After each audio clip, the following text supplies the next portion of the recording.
Con motivo del Día de la Educación Financiera y vuestra iniciativa para hacer fácil lo difícil, quería enviaros una pregunta. Yo creo que una cosa que se entiende muy mal a la hora de invertir es la renta fija.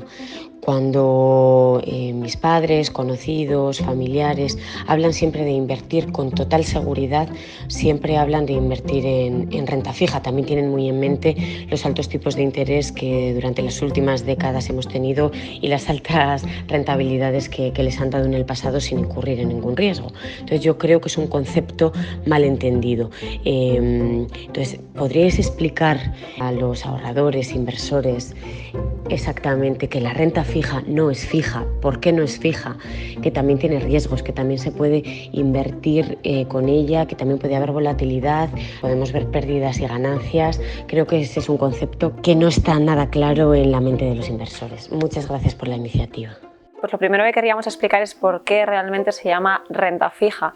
Y es que en el caso de los bonos y la mayoría de ellos, decimos que es fija porque realmente de antemano cuando invertimos conocemos los cupones que vamos a cobrar, cuándo los vamos a cobrar y cuándo la empresa nos va a repagar, a diferencia de la renta variable o lo que serían las acciones, en las cuales no sabemos cuándo vamos a cobrar el dividendo o qué dividendo vamos a cobrar, y en muchos casos el momento de salida pues va a ser a un precio de mercado. En cuanto a riesgos, pues muy bien, nos gustaría destacar tres riesgos principales que hay a la hora de invertir en renta fija. El primero, que es bastante obvio, es que dependiendo de qué empresa invertamos o en qué gobierno, vamos a tener más o menos riesgo. Y es que el riesgo principalmente que hay en renta fija es de impago, porque como os decía antes, nosotros sabemos qué cupones vamos a cobrar, cuándo nos van a devolver el dinero. Pero ¿qué pasa si una empresa tiene problemas? Bueno, pues que puede haber un problema de impago.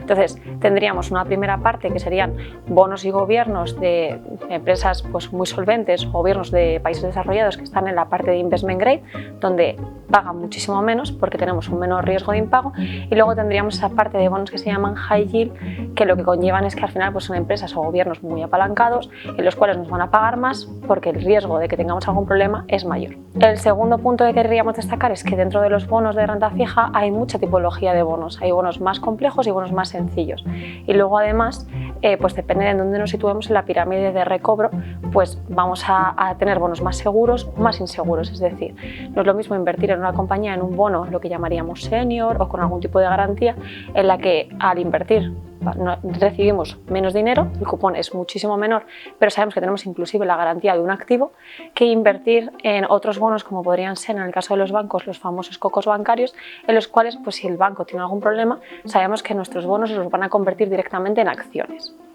Y el tercer punto es el plazo en el que queremos invertir. Podemos invertir en bonos desde muchos plazos, desde menos de un año o inclusive a 20, 30 años o a largo plazo.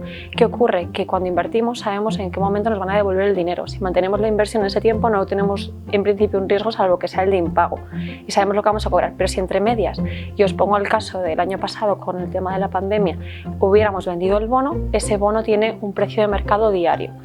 En el caso de la pandemia, si en marzo del año pasado hubiéramos vendido un bono de una empresa solvente o incluso de un gobierno totalmente solvente, hubiéramos estado sujetos al precio de mercado y hubiéramos recibido menos de lo que recibiríamos a vencimiento, sin haber habido ningún problema de impago, solamente por el periodo en el que queríamos vender. ¿Y esto qué conlleva? Pues no, pues que ese precio de mercado al final depende de la macroeconomía, depende de las acciones de los bancos centrales y en el caso de las compañías depende mucho de las noticias y los resultados empresariales y de los sectores.